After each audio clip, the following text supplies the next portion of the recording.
परमात्मने नमः। श्री गणेशाय नमः। श्री उमा महेश्वराय नमः। अथ स्कंद महापुराण महेश्वर खंड केदार खंड। महेश्वर खंड के अंतर्गत केदार खंड। भगवान शिव जी की महिमा, दक्ष का शिव जी से द्वेष तथा दक्ष यज्ञ से सती का गमन।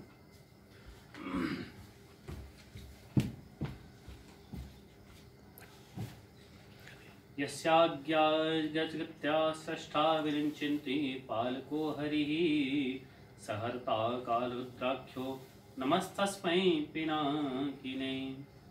जिनकी आज्ञा से ब्रह्मा जी इस जगत की सृष्टि तथा विष्णु भगवान पालन करते हैं और जो स्वयं ही काल रुद्र नाम धारण करके इस विश्व का संहार करते हैं, उस पिनाकधारी भगवान शंकर को हम नमस्कार करते हैं। नैमिषारण्य तीर्थ सब तीर्थों से उत्तम और समस्त क्षेत्रों में श्रेष्ठ है। प्राचीन काल में वहां शौनक आदि तपस्वी मुनि एक ऐसे यज्ञ अनुष्ठान कर रहे थे जो दीर्घ काल तक चालू रहने वाला था।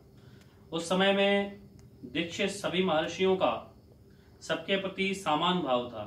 एक दिन उन सभी महात्माओं के दर्शन की उत्कंठा से प्रेरित होकर महातपस्वी व्यास शिष्य लोमश मुनि वहां पधारे, जो व्यास जी के शिष्य हैं। उस दीर्घकालिक यज्ञ का अनुष्ठान करने वाले मुनियों ने लोमश ऋषि को आया देखकर साथ ही उठकर उनका स्वागत किया, सत्कार किया। सबके मन में उल्लास छा गया। सभी उनके दर्शन के लिए उत्सुक थे। वे पाप रहित महाभाग महर्षिगण लोमश जी को अर्घ और पाद्य निवेदन करके, अर्थात उनको आया देखा तो उनके पैर धुलाए, उनको हाथ धुलाए, पीने को आचमन दिया और उनको उत्तम आसन पर सत्कार करके बैठाया गया। उनके आतिथ्य में लग गए सभी। आतिथ्य के पश्चात उन्होंने विस्तार पूर्वक शिव धर्म सुनाने के लिए लोमश जी से प्रार्थना की। उनसे कहा कि महाराज, आप हमें शिव धर्म सुनाइए। इस पर उन्होंने शिव जी के उत्तम महात्म का इस प्रकार वर्णन आरंभ किया। लोमश जी बोले, 18 पुराणों में परम पुरुष भगवान शिव की महिमा का गान किया गया है। अर्थात 18 पुराणों में से ऐसा कोई भी पुराण नहीं है जिसमें भगवान शिव को महिमा मंडित नहीं किया गया हो। अर्थात शिव जी के महात्म का पूर्णतया वर्णन कोई भी नहीं कर सकता। जो लोग शिव इस 2 अक्षर को नाम का उच्चारण करेंगे उन्हें स्वर्ग और मोक्ष दोनों प्राप्त होंगे।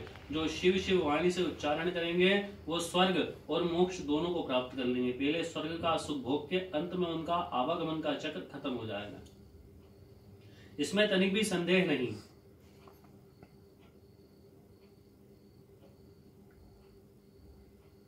शिवेति द्वाक्षरम नाम व्याहृत्यश्यन्ति ये जना तेषां स्वर्गस्य मोक्षस्य भविष्यति न संशया। इसमें किसी प्रकार का कोई संशय नहीं।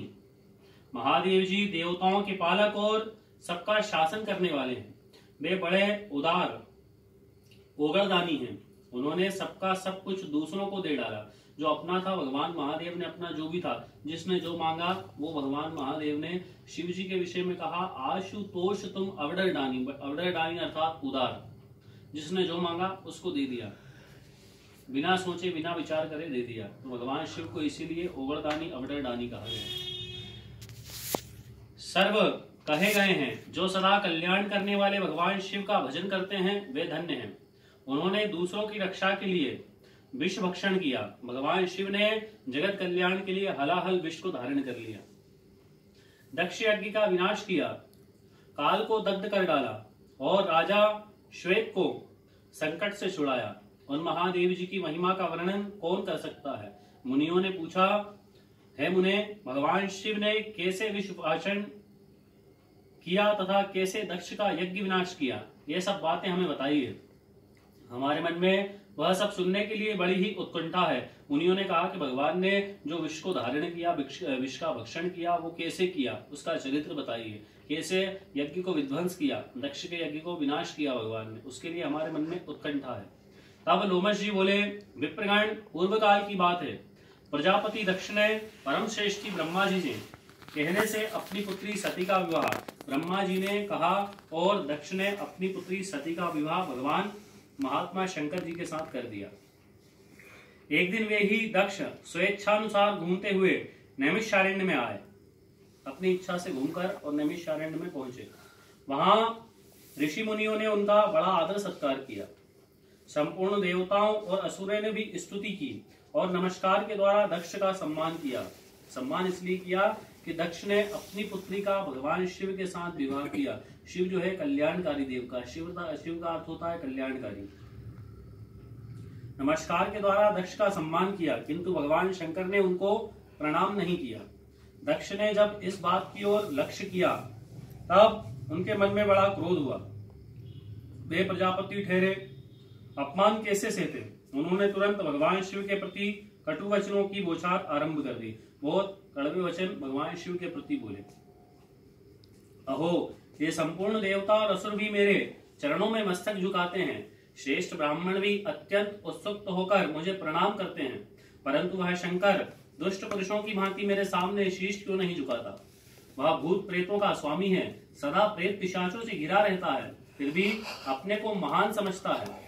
भूत प्रेत के साथ रहने वाले, पलितों के साथ रहने वाले और अपने आप को महान समझते, उनने मेरा सत्कार सम्मान नहीं किया, फिर भी अपने आप को महान समझता है, इसलिए आज मैं इसे शाप देता हूँ।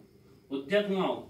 श्रेष्ठ ब्राह्मणों, मेरी बात सुनो और इसका पालन करो। आज से इस रुद्र को मैंने यज्ञों से बहिष्कृत कर दिया, अर्थात जो रुद्र हैं इनका यज्ञों में भाग नहीं दिया जाएगा, ये यज्ञ में शामिल नहीं हो सकेंगे। दक्ष का ऐसा कठोर वचन सुनकर नंदी को बड़ा क्रोध हुआ। वे बोले, अहो, मेरे स्वामी महेश्वर यज्ञ भाग से वंचित किए गए। यज्ञ, दान, तप तथा नाना प्रकार के तीर्थ इनके नाम से ही पवित्र हुए हैं। इन्हीं भगवान शिव को शाप क्यों। खोटी बुद्धि वाले दक्ष, वह यज्ञ जिसमें शंकर जी का भाग न हो व्यर्थ ही होगा। दुर्बुद्धे, तू उस यज्ञ की रक्षा कर। अरे, जिस महात्मा शिव ने संपूर्ण विश्व का पालन किया, उन्हीं को तुमने शाप दे डाला। तब महादेव जी नंदी से कह रहे कि नंदी महापते, तुम्हें ब्राह्मणों के प्रति कभी क्रोध नहीं आना चाहिए। मैं ही यज्ञ हूँ, मैं ही यज्ञ करने वाला जजमान और आचार्य भी मैं ही हूँ, अर्थात भगवान शिव ही यज्ञ है, शिव ही करता है, शिव ही कराता है, करने कराने वाले। संपूर्ण यज्ञांग भी मैं ही हूँ, इसलिए मैं सदा यज्ञ में रत हूँ। मुझे कोई शाप देकर यज्ञ बहिष्कृत नहीं कर सकता। इसी प्रकार सर्वव्यापी होने के कारण मैं किसी के भीतर नहीं हूँ, किसी भी सीमा में आबद्ध नहीं हूँ। इस दृष्टि से देखने में मैं सदा ही यज्ञ में बाह्य हूँ, अर्थात यज्ञ में सदा रहता हूँ। भगवान शंकर के इस प्रकार समझाने पर महातपस्वी नंदी ने विवेक का आश्रय लिया। शिवजी का सत्संग पाकर वे आनंदमय निमग्न हो गए। उधर मुनियों ने घिरे हुए दक्ष भी अत्यंत रोष में भरकर अपने स्थान को चले गए। वे प्रणाम न करने वाले रुद्र को भूल ना सके, बारंबार उनका स्मरण करके क्रोध से जलने लगे। भगवान शिव ने मुझे प्रणाम किया तो क्यों नहीं किया। उस प्रकार उनको बार बार वही बात आती थी दिमाग में, वही बात उनकी बुद्धि में चलती रही, मन वही उत्कुंठ होता रहा और वो बार बार उस ताप से जलने लगे। भगवान शिव की ओर से उन्होंने श्रद्धा हटा ली और वे शिव के उपासकों की निंदा में संलग्न रहने लगे। जो शिव जी का भजन करते हैं उनकी निंदा करने लगे। एक समय दक्ष ने स्वयं ही एक महान यज्ञ का आयोजन किया। उन्होंने बड़े बड़े तपस्वी ऋषि मुनियों को बुलाया। वशिष्ठ आदि उनके महर्षि उस यज्ञ में उपस्थित हुए। अगस्त, कश्यप, अत्रि, वामदेव, भृगु, दधीचि, भगवान व्यास, भरद्वाज और गौतम, ये सभी और भी बहुत सारे महर्षि वहां आए। सभी देवतागण, समस्त लोकपाल, विद्याधर, गंधर्व, किन्नरों का भी आगमन हुआ। उस यज्ञ में सत्यलोक से लोक पितामह ब्रह्मा जी तथा वैकुंठ धाम से भगवान विष्णु को भी बुलाया गया। इंद्राणी के साथ देवराज इंद्र, रोहिणी के साथ चंद्रमा, अपनी प्रिया के साथ वरुण देव वहां पहुंचे। कुबेर पुष्पक विमान पर, वायुदेव मृग पर, अग्निदेव बकरे की सवारी पर चढ़कर पधारे। नृत्य कोण में अधिपति नृत्य प्रेत के कंधे पर बैठकर आए। इस प्रकार सब लोग दक्ष की यज्ञशाला में उपस्थित हुए। जो नृत्य कोण के अधिपति नृति हैं, वे नृति प्रेत की सवारी करते हैं। प्रेत के ऊपर प्रेत उनका वाहन है। प्रेत के कंधे पर चढ़ के यज्ञ में आए।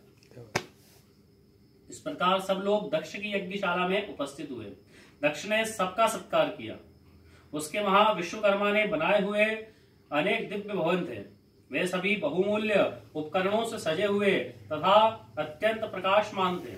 उन्हीं भवनों में दक्ष ने अपने समागत अतिथियों को यथा योग्य स्थान देकर ठहराया। जो विश्वकर्मा से उन्होंने भवन बनाया था वो प्रसादन सब प्रकार के सुखों से परिपूर्ण थे। वहां भौतिक सब प्रकार के सुख देने वाले प्रसादन थे। उसमें समस्त अतिथियों का स्वागत करके उन्हें ठहराया गया। दक्ष का वह महायज्ञ कनखल तीर्थ में आरंभ हुआ। दक्ष का यज्ञ कहाँ हुआ? दक्ष ने जो यज्ञ किया था जिसमें सती ने अपनी दैहिक लीला समाप्त की थी वो कनखन में हुआ था। कनखन तीर्थ में उन्होंने भृगु आदि तपोधनों को ऋतेजु बनाया। अनेक प्रकार के कौतुक और मंगलाचरण संपन्न करके दक्ष ने उस यज्ञ की दीक्षा ली। साथ में उसकी धर्मपत्नी भी बैठी। ब्राह्मणों ने स्वस्ति वाचन किया। उस समय अपने सुहृदों से घिरे हुए दक्ष अपना महत्व बढ़ जाने के कारण अधिक शोभित हो रहे थे। अर्थात दक्ष ने यज्ञ का आरंभ इस प्रकार कहना आरंभ किया, दक्ष से महर्षि